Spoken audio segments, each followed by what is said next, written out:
Good evening, Ramesh sir.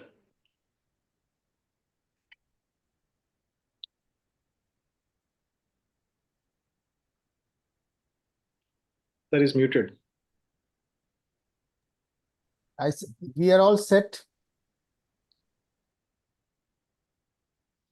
Good evening, everybody, and welcome to the webinar today on pathophysiology forward therapy using Elobixibat in treatment of chronic constipation. We will today have the introduction by me. I'm Dr. Pragati Srivastav. I'm the medical advisor for the Recura cluster at Dr. Reddy's lab. Next, we will have a small talk on constipation management, unmet needs, and introduction to Elobixibat by Dr. G. N. Ramesh sir. Following which, we will have a talk on the clinical trials on Elobixibat, the Indian and global perspective by Dr. Umesh Goyal. The conclusion and question and answers by our esteemed speakers today, and the vote of thanks by me. To set up a small background, chronic constipation significantly impacts the quality of life for many adults, with available treatment typically focusing on a single mode of action, and this often leaves the patient with unmet needs as these treatments may not provide the comprehensive symptom relief.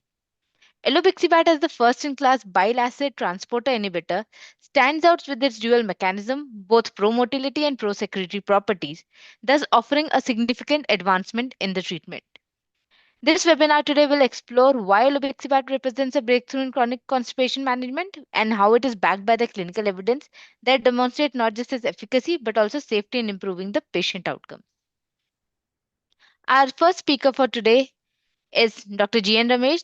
Sir is the director at GI Services and lead consultant at Aster Center of Excellence in Gastroenterology and Hepatology at Aster Medicity, Cochin. He was the president of Indian Society of Gastroenterology, Cochin, Kerala chapter from 2010 to 2011.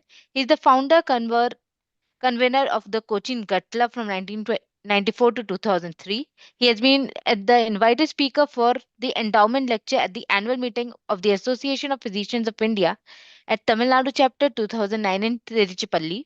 Sir has been the speaker and faculty for most gastroenterology conferences at the state and national level and has been the president of Society of Gastrointestinal Endoscopy of India, that is SGEI 2018-19. Our second speaker for today is Dr. Umesh Goyal. Sir is the consultant at Dayanand Medical College and Hospital. He is the governing council member of the Indian Neurogastromotility Association and has experience of more than 18 years with more than 70 publications and 8 chapters in books. He has done 61 oral or poster presentations at various conferences and is part of the editorial board member and peer reviewer for various international and national journals. So has been the recipient of multiple awards, including the National Scholar Award at UEGW, which is United European Gastro Week, and has conducted various clinical trials as principal investigator, including the Indian trial for Elobixibat. I now hand over to Dr. G. N. Ramesh to kindly take us through his presentation. Over to you, sir. Thank you very much, Dr. Pragati, and thank you, Dr. Reddy's, for this opportunity. While I share my slides, let me also begin with saying that the management of chronic constipation is probably one of the most poorly understood aspects about clinical gastroenterology. And no wonder, even in our CMEs as well as conferences, it just finds a very small place somewhere on the third day or the last part of the CME or the conference. Which is actually testimony to the fact that most people don't attach much importance to the management of chronic constipation. With, of course, developments happening over the last decade or so, the new molecules coming up, there has been generally a degree of excitement as far as the approach to chronic constipation is concerned. And my task today would be briefly to highlight what is the pathophysiology behind chronic constipation, and also to actually just give an intro about this new molecule, Elobixibat. And after that, I will be handing it over to Dr. Umesh Goyal, whom I'm sure will actually give us much more insights, many more insights into the clinical trials involving this molecule. So this in brief is the agenda, and I will be covering up 1, 2, and 3. And of course, the clinical evidence 4 and 5 will be, of course, by Dr. Umesh Goyal. And then, of course, together we will take you through 6 and then to the conclusion of this scientific session. So what exactly do we mean by chronic constipation? Now, chronic constipation, actually, I said, is probably the most poorly understood part of the clinical gastroenterology. It is important for us to understand that 15% of adults have chronic constipation, which means that it's a 6th most common GI symptom. To give it a much more objective definition, we have to go to Rome 4 criteria, which says very clearly that the presence of 2 or more of the following symptoms persisting for at least 3 months. Number 1, fewer than 3 defecations per week. Number 2, following symptoms in at least 25% of the defecations. So the patient could complain of excessive straining at stools, or the patient may say that the stools have become lumpy and hard, difficult to evacuate. A sensation of incomplete evacuation, which is different from difficulty in evacuation as well as straining. A sensation of something sticking or blocking the anorectal obstruction, anorectal region, which I think is one of the most disturbing symptoms which anyone can have.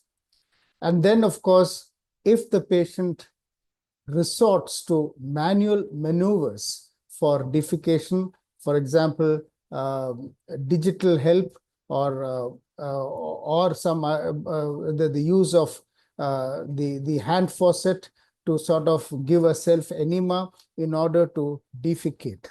So this lends a very objective definition to chronic constipation. So anyone who has got a chronic constipation, the next thing is we have to find out what is the type of constipation. The type of constipation or chronic constipation could be primary or secondary. Let's finish off the secondary first. And secondary quite obviously means that it is probably due to something. It could be either because of medications or anatomical alterations or something that is blocking or compromising the lumen of the large bowel, especially in the left side. These are all causes for secondary causes for chronic constipation. Now let's move to the primary. And the primary basically is divided into 3 main groups. One is where the transit is normal. Number 2 is a slow transit. And number 3 is what we call as a pelvic floor disorders or defecatory disorders. I don't think it is really the right moment to go into the details of these, but I think the differentiation into one of these criteria or compartments of chronic constipation is best done in centers which are equipped to do so. Unfortunately, most gastroenterology centers do not have the modalities or the investigations to actually put them or pitch them into these 3 compartments. And that is where our understanding of chronic constipation actually suffers as far as management is concerned.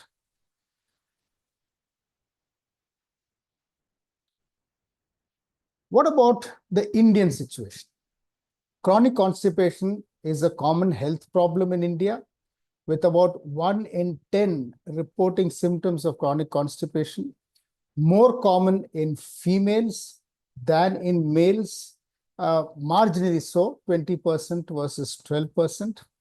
But I think of importance for us to understand is that more than half of them are actually self-perceived constipation. It is a perspective, and it arises from the fact that a lot of Indians are actually obsessed with their bowel habits.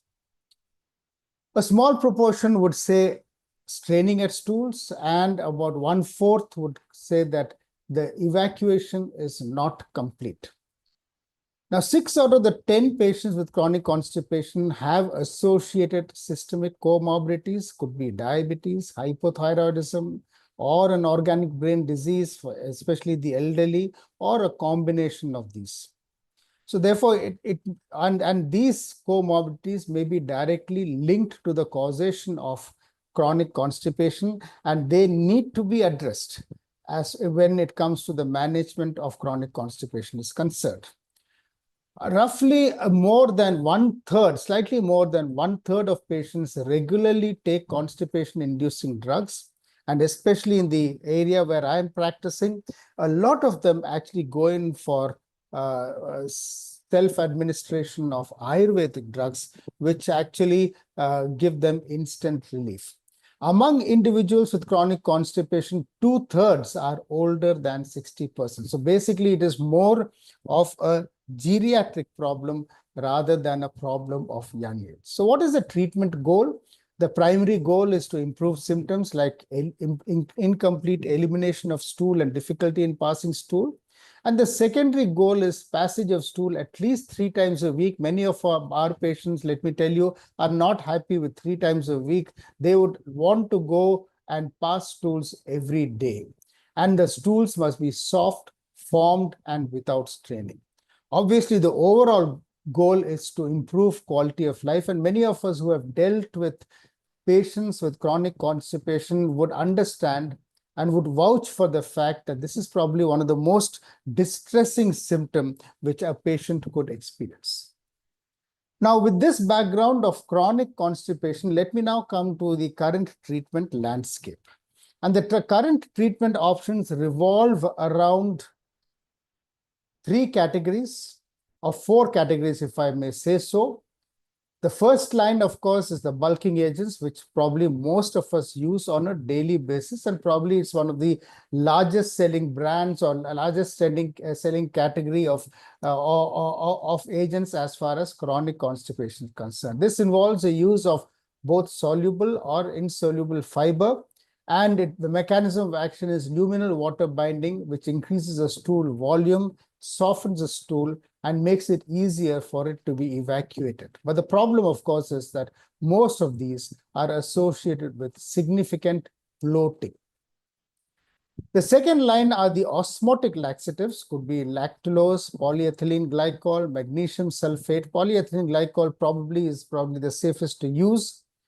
It produces what we call as more of an osmotic diarrhea, increases the moisture of the cavity, and also softens the stool. Because these two are actually probably quite appealing as far as their mechanism of action is concerned, you find that preparations nowadays have a combination of these two. But here again, the problem is bloating, abdominal pain, and you find many of these patients who are on lactulose complain of abdominal distension and, of course, diarrhea, which is actually a desired end product to a certain extent. But when the dose becomes too much, it becomes troublesome also. And some of these patients also could have electrolyte disorder, not to forget a hyponatremia that is often seen in patients with lactulose. The third is a stimulant laxatives, and this is where the drugs like bisacodyl, senna, or sodium picosulfate, this probably is now being used very often, stimulates the intestinal mucosa to secrete water and electrolytes and accelerates peristalsis. Not directly, but indirectly through the increase in secretion of water and electrolytes. But then there again, the problem is that beyond a certain dose or variably so, patients could have abdominal cramps and diarrhea, abdominal pain, and a long-term use, especially drugs like senna, could result in a condition called melanosis coli, where these patients actually go in for a refractory constipation also.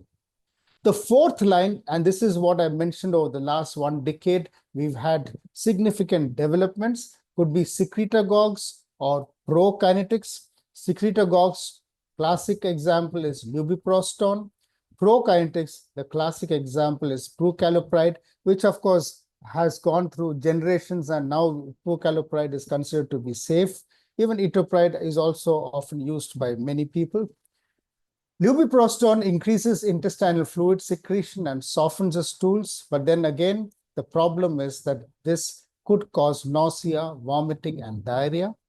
Prucalopride, a selective action on 5-HT receptor, which increases colonic motility, and thereby this also can give rise to diarrhea if there is an overdose, or even normal doses sometimes can give rise to diarrhea.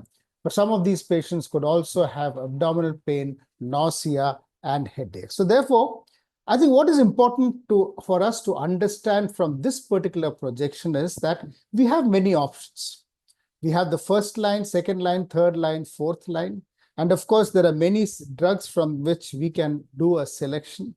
But then how often are these effective in our patients with chronic constipation? So this is another problem, and it is true that some of our patients actually are refractory to all these agents.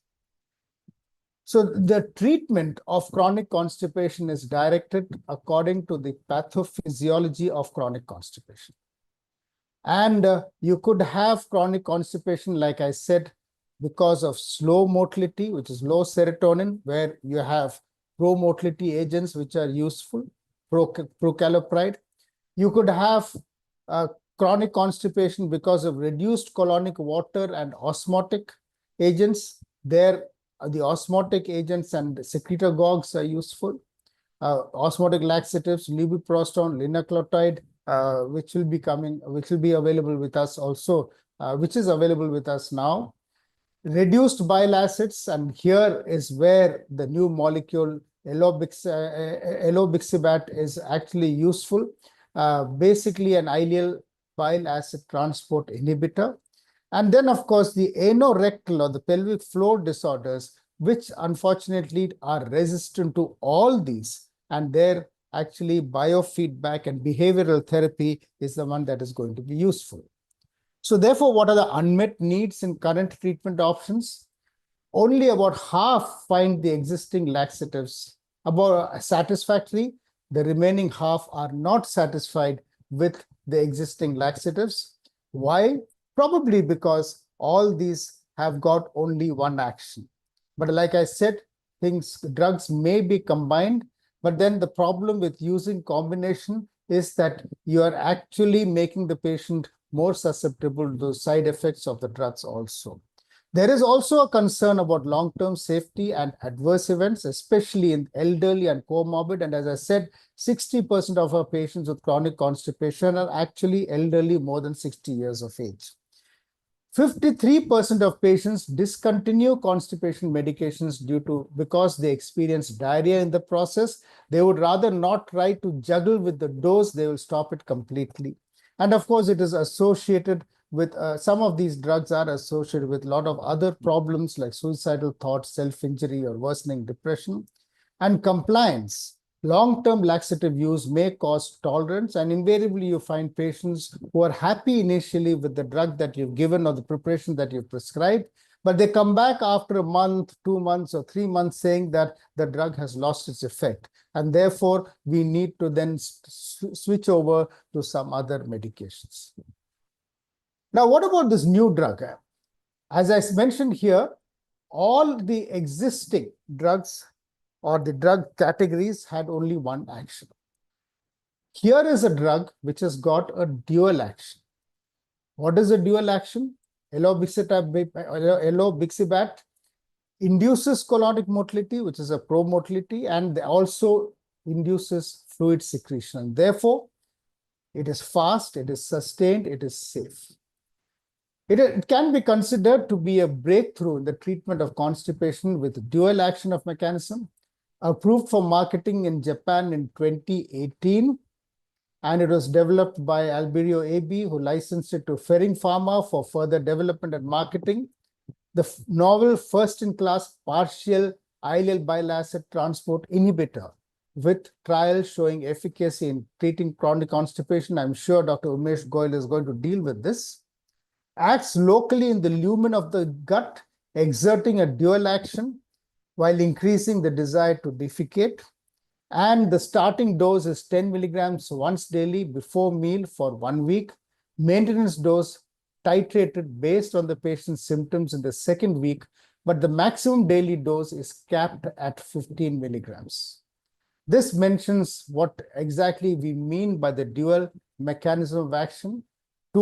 One is improves colonic motility. Number two, enhances the fluid secretion in the colon via enhancing bile acid synthesis. And this is where it acts.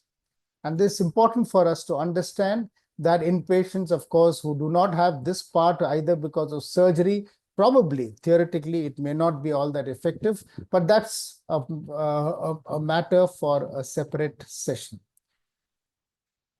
So first, it inhibits ileal bile acid transport in the ileum.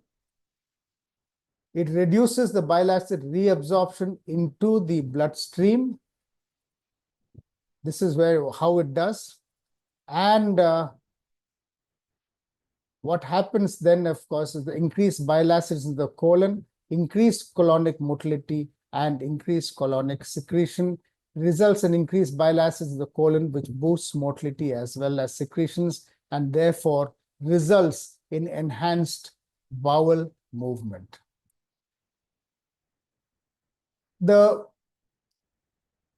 advantage of this so far, now you would understand that for any new drug, it has to be in use for a certain period of time before the true picture actually emerges. But let us understand that it has been in use since 2018.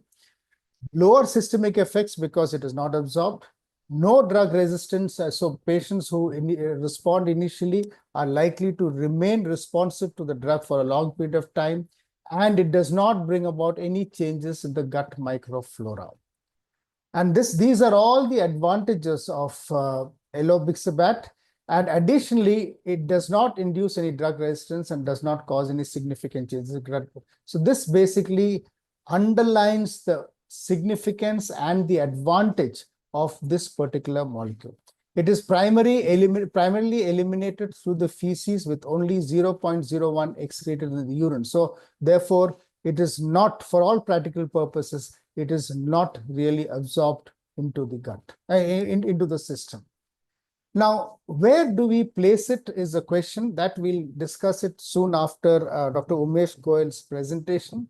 But the question is, for our patients, should we, with all these molecules that are available, should we go in for a top-down approach or a step-up approach? And there was this statement which is published as guidelines or the Indian consensus on chronic constipation in adults, which mentioned, and this is statement number 25, the top-down approach may be preferred in selected patients with chronic constipation in the open healthcare system of India, particularly in the tertiary care environment. So therefore, it must be understood that still the use of these molecules should not be the first or the initial step in the management of chronic constipation. The bulk laxatives, the bulking agents are still probably the best. The osmotic laxatives also are going to be useful. Only when they fail and the patient either goes to a tertiary center or even at the peripheral level, but after all these things fail, and you've demonstrated that it is not an anorectal problem, it is not a problem with pelvic dyssynergia, then you can think of these molecules. So we need to exercise a little bit of caution, little bit of restraint in the use of these molecules, but certainly as far as the approach to chronic constipation is concerned, molecules like Elobixibat have got a lot of future. Thank you very much. And with this, it is over to Dr. Umesh to tell us about what is the evidence which supports the use of Elobixibat in patients with chronic constipation. Thank you very much.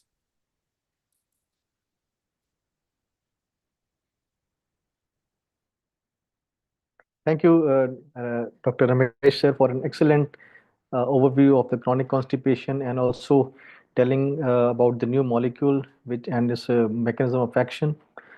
Now I will take up the various clinical trials done abroad and in India, which will be, and I'll discuss about the safety and efficacy of this molecule.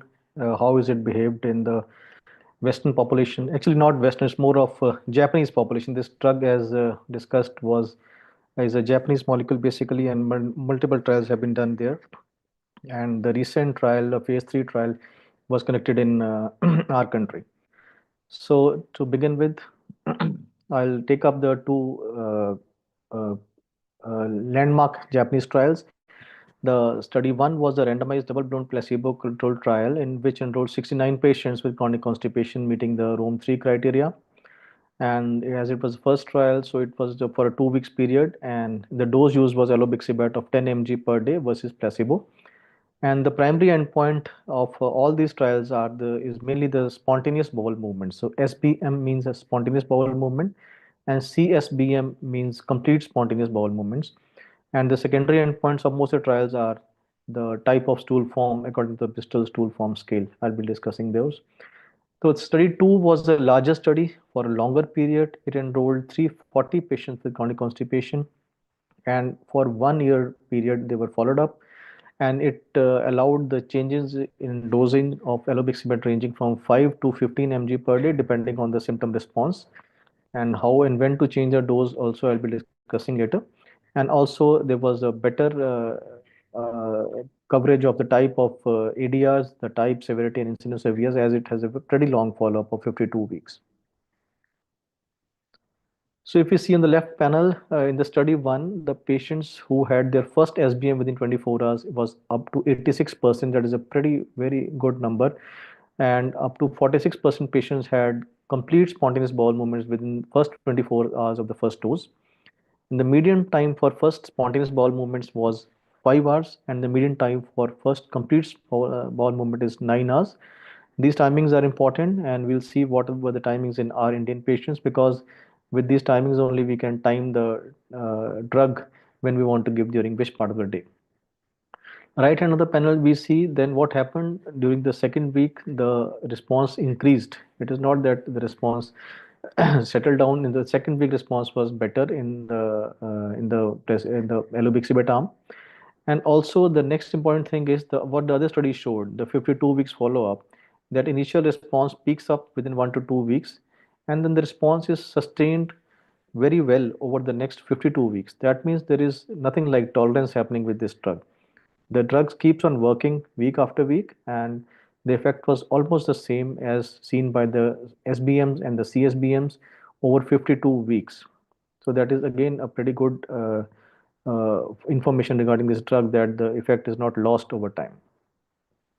As I talked, the secondary endpoint in these trials are the Bristol stool form scales. We all are aware of this, that the Bristol stool scale divides the stool into 7 forms. So 1 and 2 are like constipated stools, and 6 and 7 are diarrheal stools, and 3 to 5 are the normal according to Western criteria. But the Indian patients, as shown in multiple Indian studies, we feel that the type 4 stool is only the easiest to pass. And in this trial in the Japanese trial, the stool form improved to around 4.3. That is the easiest to pass with the use of Elobixibat. And if you see the proportion of weekly responders of SBM and CSBM, it also increased in the second week up to 92% and 94%. And the constipation severity was also judged with the use of rescue medications. So the number of patients using rescue medications in the Elobixibat arm after 2 weeks was significantly lower than in the placebo arm. Then after the ease in constipation, the better stools. The third question is the quality of life, as this was conducted in Japan. So the Japanese quality of life questionnaire was used in this trial, and number of patients were 340, and they showed that the quality of life significantly improved up to 52 weeks with the Elobixibat arm compared to the placebo arm. The satisfaction scores were significantly better with this drug. Then other important aspect for any new drug is the ADRs. So as this drug is primarily excreted through the feces, and only 0.01% is excreted in the urine, and that is because it's minimally absorbed from the GI lumen. So it is like almost a locally acting drug in the GI lumen. So there is very low risk of systemic adverse events.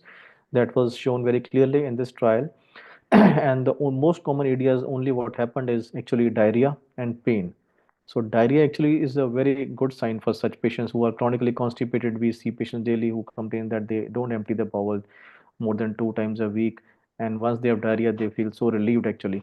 And this was what happens in these trials, that in diarrhea cases, then once the patients initially they have diarrhea, but 61% of them resolved without any changes in dose, and up to 25% need some dose reduction.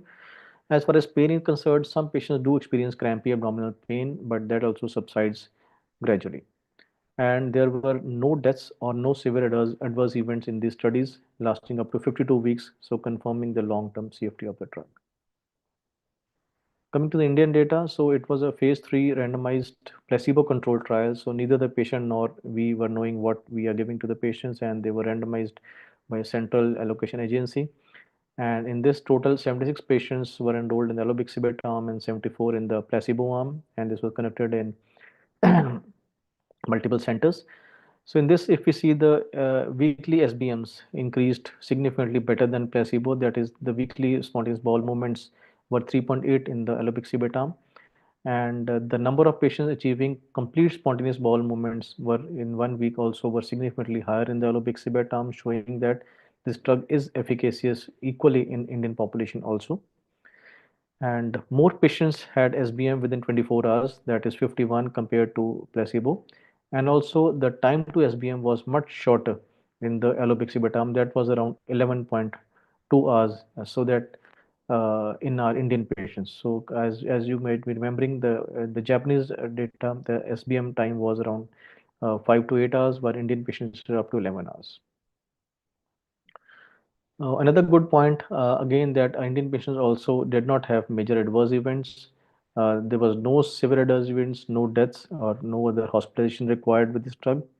Overall, the up to 15% patients had some adverse events related to GI only. That means dry mouth, abdominal distension, abdominal pain, and diarrhea in 1.3% patients. And most of the patients, the diarrhea resolved within after the first dose. Patients had diarrhea, but later on it resolved. But few patients required reduction in dose. Again, the pain, crampy pain occurred within the first or 1 or 2 doses, and few patients required reduction in doses with the pain resolved after reduction of dose, while the other patients had self-resolution of the pain. So again, though no other systemic adverse effects were reported. Exploring the additional insights of this drug now, I mean, after knowing that the efficacy of drug with the standard dose and the side effects are minimal, now we will go slightly deeper into the data of other trials, like what is the safety in especially the elderly population. First, we'll discuss this because, as we know, most of the patients of chronic constipation are in the elderly age groups. So it is important to know whether this drug works equally well in this age group, and how is it tolerated. So this trial especially enrolled patients of 65 and 75 plus ages, and it found that there were significantly more bowel movements per week in this age group also. And the Bristol stool forms tool improved in this age group equally good as with the younger population at 2 weeks and 4 weeks compared to those at baseline. Also, it was very well tolerated in the elderly patients, and the adverse events were almost similar to the younger populations, like 4.4% patients only had some adverse events, and that were again the same, like diarrhea, pain, distension, and nausea, which resolved within few days. This study checked the rectal sensory thresholds of these patients, because we know that patients who are chronically constipated, they do have a megarectum, they do have poorer sensory thresholds, and that is why they don't have a desire to defecate. So this study found that the participants who all the rectal volumes, they improve with the use of Elobixibat. The first sensation volume, desire to defecate, and the maxillary volume also improved, and the patients had better defecation indices as compared to placebo arm. Then in the long term, this is a very long term study of a large number of patients, up to 11,000 patients. They assessed the use of stimulant and saline laxatives along with the Elobixibat treatment in the real world setting. So in this study showed that the proportion of stimulant laxatives decreased from baseline to up to at the end of follow-up, and also the saline laxatives also notable decrease in the use of laxatives in 1 year, and providing the evidence that once this drug is efficacious, the reliance on other laxatives decreases. So that means the side effects caused by the laxatives also reduce, and the patient is has a safe period by use of this drug. Now, talking about the dose, as we discussed, the dose ranges from 5 to 15 mg. But does the 15 mg dose lead to more side effects, or is it more efficacious? So yes, we have the data on this. So once the patients who do not respond to 10 mg dose, the mean weekly and the dose is stepped up to 15 mg, the weekly SBM and CSBMs are do definitely improve with improving the dose. And in this trial, patients were titrated to up to 15 mg dose, and the proportion at 52 weeks also, the patients who were taking 15 mg were they were having good efficacy, and again there were no notable increase in ADRs even with dose escalation. So this trial proved the safety of the higher dose of this drug also. Again, this study again focused on the higher daily doses for 2 week period. In this, they showed that when the SBMs increased with the dose escalation of 5 to 10 mg, but then from increasing 10 to 15, there was no major improvement because it was a short-term trial. But the ADRs did not improve. So this trial showed that 10 mg dose is the best efficacious. 15 mg was not shown efficacious in this short-term trial, but as we saw in the previous trial for long-term, 15 mg was required in few patients. So this is a easily titrable drug. Another data from a very small trial enrolling only 22 patients, it shows that it has favorable effect on HbA1c and lipid metabolism. So it is easily understood because it is inhibiting the bile acid absorption. Bile acids are lost in the stool, so the body manufactures more bile acids. So we know that bile acids are formed from lipids. So once the body makes more of bile acids, so the lipids are used. So the lipid levels in the blood reduced in this study, and the HbA1c levels also improved. But we need more data to prove this observation.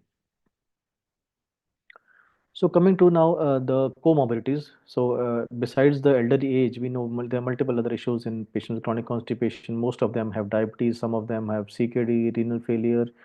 Patient might have cancer or Parkinson's disease. So it is pretty heartening to know that this drug works well in almost all the comorbidities, and the incidence of ADS is not high. So if we see the diabetes population, the incidence of diarrhea is just 3% as compared to the other population, and the SPM frequency increases to 6 per week, stool form increases, so it works well in diabetic population. There's no issues. Even if the diabetes they have a neuropathy or something, it doesn't affect the efficacy of this drug. If we see CKD patients, the incidence of side effects is again same, 4 to 5%. Stool frequency increases very well. Heart failure patients, the side effects reported are slightly higher, but there will be other confounding factors in this. Diarrhea is slightly more, it's 11%. So we might use a lower dose in patients who have heart failure. The SBMs, as far as the SBMs are concerned, the efficacy is similar. Cancer patients, again, the ADRs are just 6%, and only 1% had diarrhea, and SBM and other things are very well improved. The only data in this was a short study, a small number of patients of Parkinson's disease. In this, the incidence of ADS was high, up to 50%, and diarrhea up to 30%. So we need more data to use this drug in neurological disorders, especially Parkinson's disease. Now, if we see now, the next question comes in everyone's mind. Okay, we know this drug is efficacious, this drug is safe, but how does it compare to other laxatives? So we do not have head-to-head trials till now on this drug because those will come up later. But we have some other analysis performed by a few authors, like we have a network risk ratio analysis, which compares this drug to uses the data from the phase 2 and phase 3 trials of various drugs, and it performs a network risk ratio analysis. So in this, it is the ratio of 1.27 of Elobixibat, the highest among all, suggests that Elobixibat might be more effective than prucalopride, and it is like similarly efficacious to sodium picosulfate and bisacodyl. And then another comparison of a number required to treat NNT. The NNT with the Elobixibat is 3, that is better than PEG, lactulose, and bisacodyl. And the other drugs, lactulose has NNT of 4, bisacodyl has 4, lubiprostone 4, and pucallopide of 6. So this shows there's an NNT of low frequency of constipation and high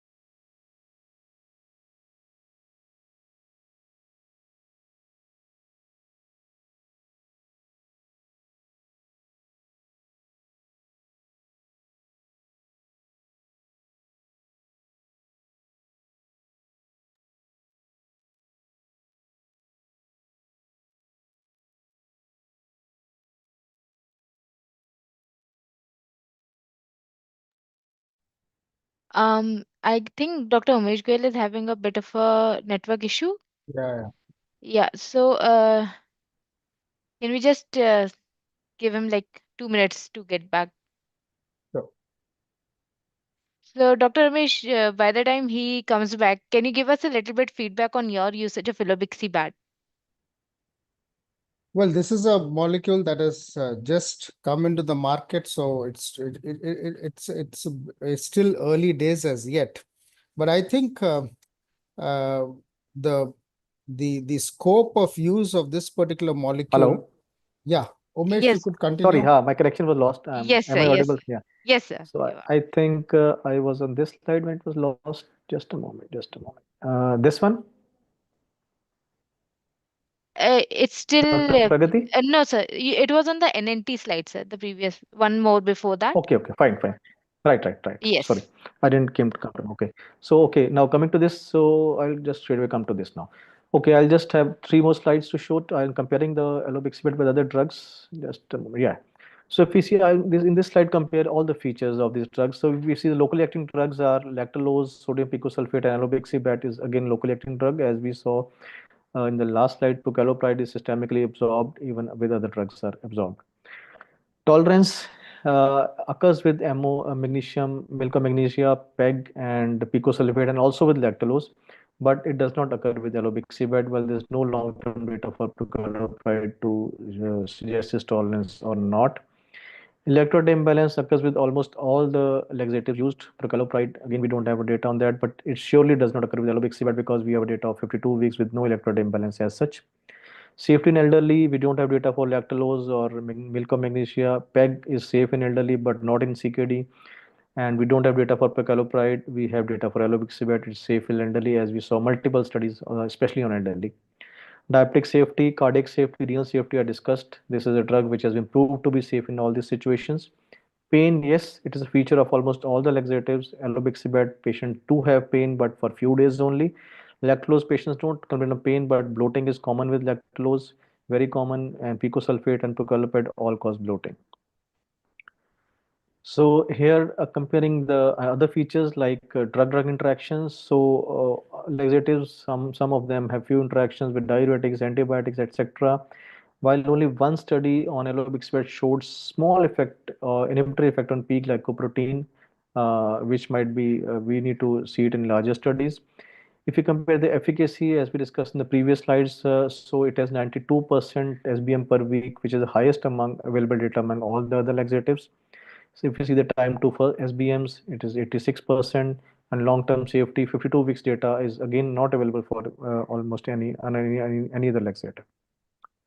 So to conclude, I would say this is a new molecule which is effective and safe, provides immediate and sustained relief which lasts up to 52 weeks. It has unique dual mode of action with local action with no systemic absorption, safe in elderly and comorbidities. And a phase 3 Indian study also showed its efficacy and safety in Indian population. It's a flexible dose from 5 to 15 mg, and other multifaceted benefits might be there with this. We need more data to prove its effect on glucose and lipid metabolism. So thank you so much. Thank you so much, Dr. Goel.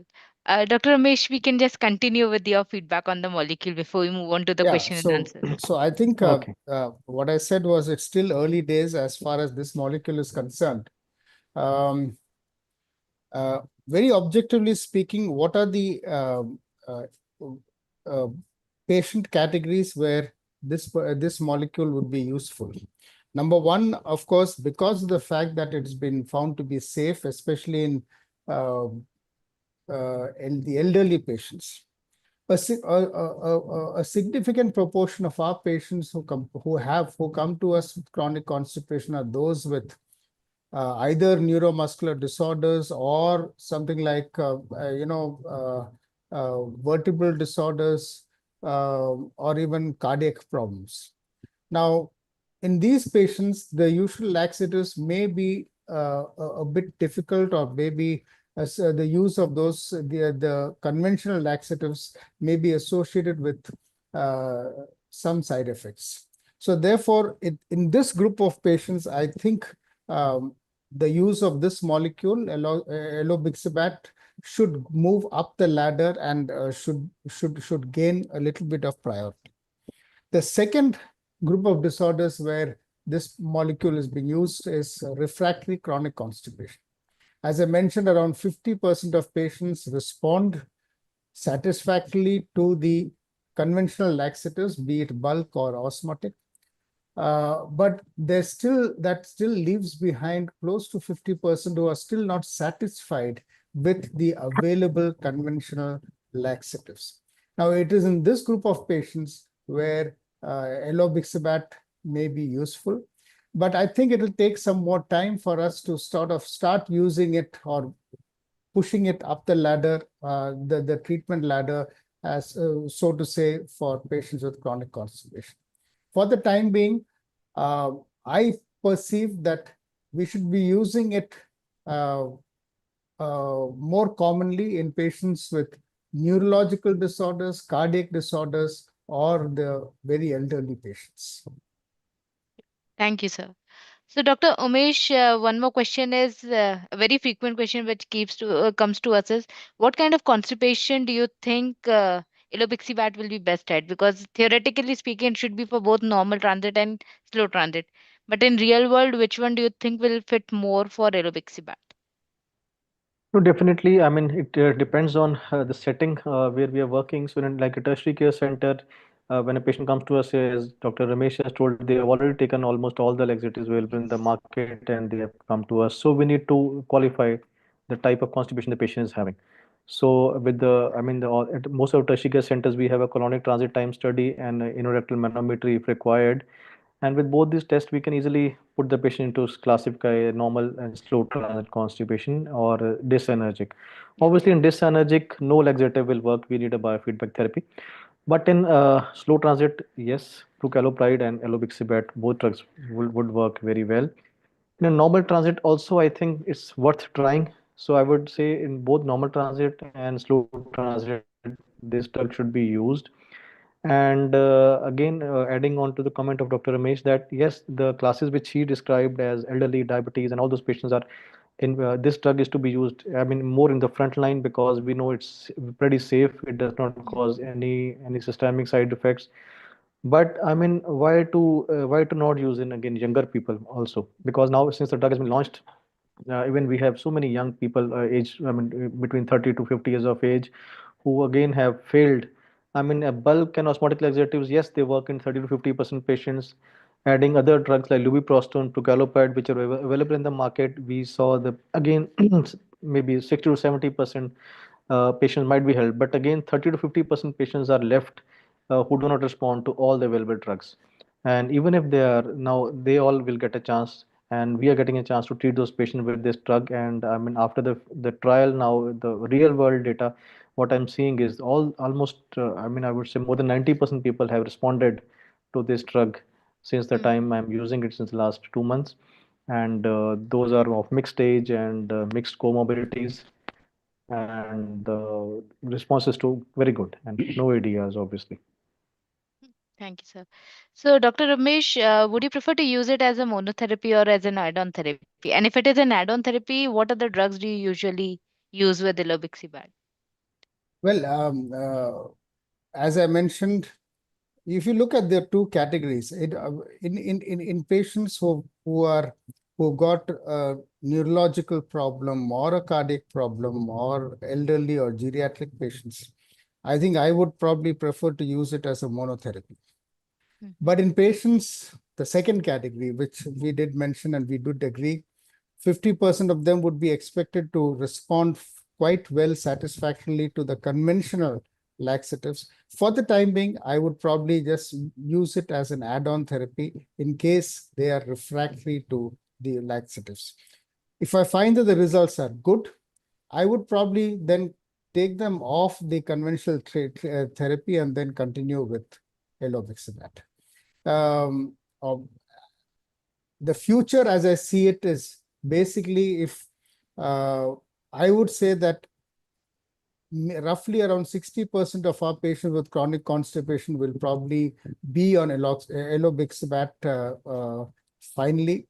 But let us not also forget the fact that bulk laxatives are quite physiological, and it is important for us to add fiber to the diet as well as the therapeutic armamentarium. Mhm. So therefore, probably ideal would be a combination of a bulk laxative along with Elobixibat. Elobixibat. The others probably would fall into the sidelines. Sure. I Dr. completely agree Umesh. with I completely agree with this point that yes, fibers are the most important thing to start first. They Mhm. have other benefits also. But again, in a primary care setting, yes, fiber should be started first. Bulk laxative plus osmotic should be the first line of therapy. In a tertiary care, as I told, people have already taken this, so we add on this drug, and after a week or so, I think even I have withdrawn the laxatives, and alone it is working. Another point I want to highlight here is like dose of 15 5 mg tablet is launched in the market. So I'm starting with, although in the trial we started with 10 mg dose, but in the now we are starting with 5 mg dose, and 90% patients are improving with 5 mg only. Only in 10% we need to increase to 10 mg after a week when the patient did not show response. But I'm surprised, really surprised, that in the trial we started with 10, and here we're using lower dose also, and that is also getting effective. So that is very, very cost effective for the patient, because this 5 mg dose would be cheaper than all other top on laxatives. Besides the bulk and the osmotics, other drugs like procalcitoid, plecanatide, lubiprostone, all Mhm. will be costlier than this 5 mg tablet of Elobixibat. Yes. So one more question is about the time of administration. Now that is also a very uh, specific to Indian population. Like what should be the time of administration of the drug? Because most of the studies have shown to be before breakfast. But do you think that will be the proper dosing time for Indian No, population no, also? I think no, no, no. I think it's been as a population timing was 10 to 11 hours, and the Japanese also Yes. was 8 to 9 hours. So giving at bedtime, and again with the clinical data, whatever 2 months I have seen, it's a very pretty good response. We wake up in the morning, we pass a good stool and go to work. Mm-hmm. I don't feel that giving before breakfast is ideal time. And the night time, I mean, all the patients were happy by using this time, and they had a spontaneous bowel movement in the morning. Sure. Dr. Ramesh, are you also following the before dinner Yeah, timing? in fact, I also found that it's better to give it in the evening before dinner. And that is when it's got the best effect.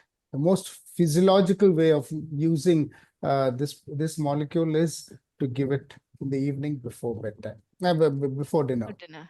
And While at this, yeah, could I just yes, sir, please continue. Umesh, given the fact that even a single dose of this particular drug is expected to act in 11 hours or 10 hours in our population, do you see that a role for this drug in preparation of the gut for procedures? Yes, sir, but I think a higher dose might help in that, because we need for a colonoscopy you're talking, we need No, a no, no, better. not colonoscopy. A lot of other procedures may require gut, uh, emptying and gas, gut Like preparation, not colonoscopy. I'm not talking okay, about colonoscopy. okay, okay. Yes, Either sir. before I surgery mean, or then whatever. before surgery, yeah. I think yes. Then again, we're seeing its safety and efficacy. It can be easily used in this, but we don't have any data for that. But obviously, we need a clean gut. That's the only thing we require, and so it will lead to less of distension, less The of troubling diarrhea. So I think yes, this is colonic another surgeries, or especially yeah, colonic surgeries when you need a clean gut. clean gut. Yeah, I think yes. And so, what about CLD patients? Though we do not have any data per se for the use in CLD patients, based on the local action as well as the systemic absorption, do you think the drug can be used in case of CLD patients? And if yes, like in mild to moderate only, or even in severe? cases of CLD can this be used? So anybody, Dr. Ramesh, if you Not, can start with it. uh, I have not used that except for one patient, but I think I have not seen the patient after that, Okay. waiting for a review. Theoretically speaking, since the systemic absorption is so low, I feel that its use should be safe in patients with any form of chronic liver disease. Utility-wise, efficacy-wise, I see no reason why it should be any different from the normal population. The only thing is, let us also understand that there are advantages of the use of lactulose and lactitol specifically in patients with chronic liver disease. So that is something that we cannot, ignore. So I still feel that for some time to come, we still would be using lactulose and lactitol, and the use of Elobixibat only as an add-on treatment in case this fails. Dr. Ramesh, your point of view on this? Exactly. I agree with this. I mean, if at all we use, there should not be any harm, but I think we can start using in mild CTP A and B type Yes, cirrhosis first. And slowly, when the confidence builds up, we can use in other cases also. sure. Sure. And considering the time, the last question will be: are there any drugs that you would have, or you would prescribe caution while giving along with Elobixibat? So there is said to be not much of drug-drug interaction, but there still might be few drugs that you might, go forward with caution. So are there anything in your practice that you have used it with Elobixibat where you will say it has to be used with caution? I said for a drug I which think is there's no just yet. 2 months old in the market, I think Mm-hmm. too early to say for us to say. Yes. Literature says that the drug-drug interactions are very few, and so I think I personally would not be in a position to answer this question. For Sure. the time being, I would say, obviously, we need to exercise caution when there is co-prescription, but we don't have any evidence to suggest that any particular drug needs to be used carefully or need not be used in association with Elobixibat. Dr. Umesh? Yeah, I think the sir is absolutely right. We don't have data, but the one study which showed the peak glycoprotein inhibition with this drug. Mm-hmm. So we need to save. I mean, we need more data before we say that it should not be used with other inhibitors of peak glycoprotein like amiodarone and like some antibiotics. So I mean that are mainly used in cardiac patients, not a very commonly used drugs. We don't have any problems for that. Yes. So in any advanced cardiac disease and some cardiac arrhythmias, those patients I think we can avoid for the time being till we have more data on this. Sure, sir. So, Dr. Ramesh, any take-home messages from your side for our audience today before we My close the take-home session? message is pure and simple. Look, we are looking at a molecule which is different from all the available molecules or preparations for chronic constipation, in the sense that it's got a dual mode of action. It's been proven in the initial studies, at least, that it is effective, and the effect starts very early as well, and the effect does not wear off with time. So therefore, there is a lot of promise, especially, once again, I would really stick my neck out and say, especially in patients who are uh, elderly, who've got neurological problems, who've got cardiac problems, where the conventional laxatives, we need to use it very, very carefully. Um, Second, of course, is we need to take note of the timing of this drug. It is not morning, it's in the evening, which has got its best effect. And third is, of course, 2 months is still very early to say. We need to wait for some more time, use it more often, a larger number of patients. But we cannot ignore the fact that in patients, younger patients with chronic constipation who are refractory to the conventional modalities of treatment, this has got a significant role to play, but not in patients with pelvic floor disorders or dysenergification. Thank you so much. Dr. Umesh, would you like to add something to that? Very nicely summed up. Nothing to add. Very nicely summed up. Everything has been summed up very nicely. Thank you so much. So, on behalf of Dr. Reddy's, I would like to thank our audience who are there with us today, and also Dr. G. N. Ravish and Dr. Umesh Goyal for taking out your time and giving us all your valuable opinions, and for the wonderful presentation from both of you. Thank you so much, and hope you have a great new year ahead. This is the second last day of the Yeah. year. Thank you. Thank you So, very Happy much. New Year And in Okay. advance Thank to you you. and wish to the you audience. wish you all the same and Thank you. Bye bye. wish Dr. Bye. Reddy's good luck with this new molecule. Thank you so much, sir. Yeah. Good night, Bye bye. everybody. Bye. Good night.